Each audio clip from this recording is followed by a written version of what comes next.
Welcome friends, welcome to our channel cook with Suji. இன்னைக்கு பார்த்தீங்கன்னா நம்ம ரொம்பவே சூப்பர் டேஸ்டியான குட்டியாக இருக்கக்கூடிய இந்த மத்தி மீன் வச்சு தாங்க ஒரு ஃப்ரை பார்த்துட்ருக்கோம். இது பார்த்திங்கன்னா நம்ம எண்ணெயும் அதிகமாக எதுவும் சேர்க்காமல் சூப்பராக தேங்காய் எண்ணெயில் நல்லா மணக்க செய்திருக்கோம். இதோட ஃபுல் வீடியோவை நீங்கள் ஸ்கிப் பண்ணாமல் பார்த்தீங்கன்னா மட்டும்தான் உங்கள் வீட்லையும் இதே போல் டேஸ்டியான மத்தி ஃப்ரை செய்து என்ஜாய் பண்ண முடியும். வாங்க ஃப்ரெண்ட்ஸ், இப்போ ஸ்கிப் பண்ணாமல் வீடியோக்குள்ளே போய் பார்க்கலாம். இன்னைக்கு நம்ம சிம்பிளாக டேஸ்டியாக குயிக்கான ஒரு மத்தி மீன் ஃப்ரை தாங்க பார்க்க போகிறோம் நம்மளோட ஸ்டைலில். மிளகா பொடி பார்த்தீங்கன்னா முதல்ல சேர்த்திடலாம். நீங்கள் எந்த அளவுக்கு மீன் எடுத்துருக்கீங்களோ உங்களுக்கு எந்த அளவுக்கு காரம் வேணுமோ அந்த அளவுக்கு எடுத்துக்கோங்க. நான் இங்கே 1 ஸ்பூன் அளவுக்கு மட்டும் எடுத்திருக்கேன். இதோட சிக்கன் மசாலா பார்த்தீங்கன்னா ஒரு 1/2 ஸ்பூன் அளவுக்கு எடுத்திருக்கேன். மஞ்சள் தூள் ஒரு சிட்டிகை, கார்ன்ஃபிளவரும் பாத்தீங்கன்னா 1 ஸ்பூன் அளவுக்கு தான் எடுத்திருக்கேன், அதிகமா எடுக்க கிடையாது. இதுல இஞ்சி பூண்டு விழுது பாத்தீங்கன்னா 1 ஸ்பூன் அளவுக்கு சேர்த்திடலாம். 1 ஸ்பூன் சொல்லிட்டு 2 ஸ்பூன் சேர்க்குறாங்கன்னு நினைக்காதீங்க. இது சின்ன ஸ்பூனா இருக்கிறதுனால நான் 2 தடவை எடுத்திருக்கேன். 1 ஸ்பூனுக்கு அது கரெக்டா இருக்கும். இதுதான் இதோட எலும்பிச்சை பழத்தை பிழிஞ்சிடலாம். நான் ஒரு 1/2 பழம் அளவுக்கு தான் சேர்க்கிறேன், அதிகமா சேர்க்க கிடையாது. அது பார்த்தீங்கன்னா காஞ்சிருக்கிறதுனால ட்ரையா இருந்துச்சு, கொஞ்சமா தான் வந்திருக்கு.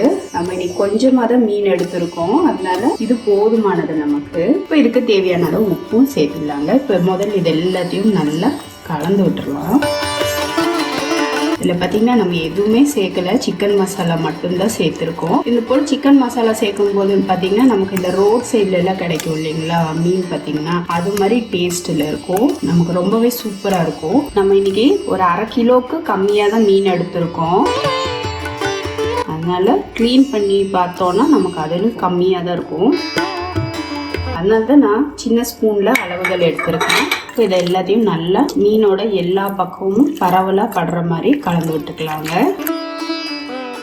இது பார்த்தீங்கன்னா ரொம்ப சிம்பிளா குயிக்கா செஞ்சிடலாம். இது போல நான் பார்த்தீங்கன்னா ஆர்டிஃபிஷியல் கலர் எல்லாம் எதுவும் சேர்க்கல, அதனால நமக்கு இந்த கலர்ல தான் இருக்கும். இல்லை நீங்க ஃபுட் கலர் சேர்க்கறதா இருந்தாருன்னா சேர்த்திக்கோங்க. ஆரஞ்சு ரெட் சேர்த்தீங்கன்னா நல்லா நமக்கு கடையில கிடைக்கிற மாதிரி நல்லா ரெட்டிஷா கிடைக்கும். இப்போ இது ஒரு 1/2 மணி நேரம் போல நல்லா ஊறட்டுங்க. இங்கே நம்ம ஒரு பேன் வச்சிருக்கோம். இதுல நம்ம முதல்ல தேங்காய் எண்ணெயை சேர்த்திடலாங்க. நான் ஒரு 2 டேபிள் ஸ்பூன் அளவுக்கு தான் தேங்காய் எண்ணெய் சேர்த்திருக்கேன். இதுல கருவேப்பிலை சேர்த்திடலாங்க. இப்போ இது மேல நம்ம மீனை வச்சிடலாம். நீங்க எண்ணெயில ஃபுல்லா டீப் ஃப்ரை பண்றதா இருந்தாலும் பண்ணிக்கலாம், ஆனா தேங்காய் எண்ணெயில பொரிக்கும் போது பாத்தீங்கன்னா டேஸ்ட் நல்லா இருக்கும்.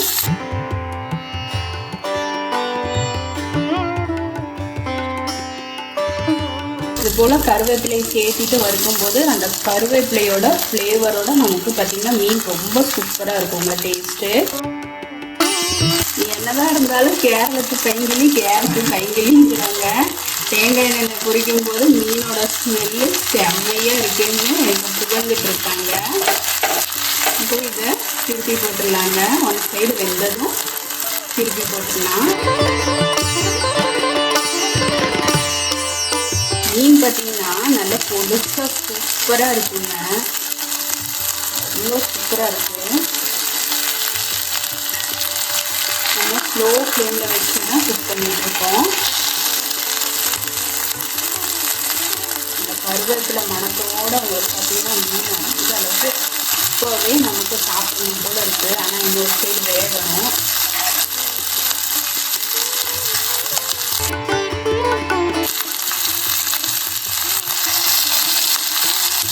இப்போ 2 பக்கமும் பார்த்தீங்கன்னா சூப்பராக குக் ஆகிடுச்சு. இது பார்த்தீங்கன்னா பொடி மீனுங்கிறதுனால நமக்கு அப்படியே உதிருது. அவ்வளோதாங்க, டேஸ்டியான சிம்பிளான மத்தி ஃப்ரை ரெடி ஆயிடுச்சு. நம்ம செய்த இந்த மத்தி ஃப்ரை ரெசிபி உங்களுக்கு பிடிச்சிருந்தா மறக்காமல் குக் வித் சுஜியை சப்போர்ட் பண்ணுங்க ஃப்ரெண்ட்ஸ். கையில் எடுக்க வருதா பாருங்க ஃப்ரெண்ட்ஸ்.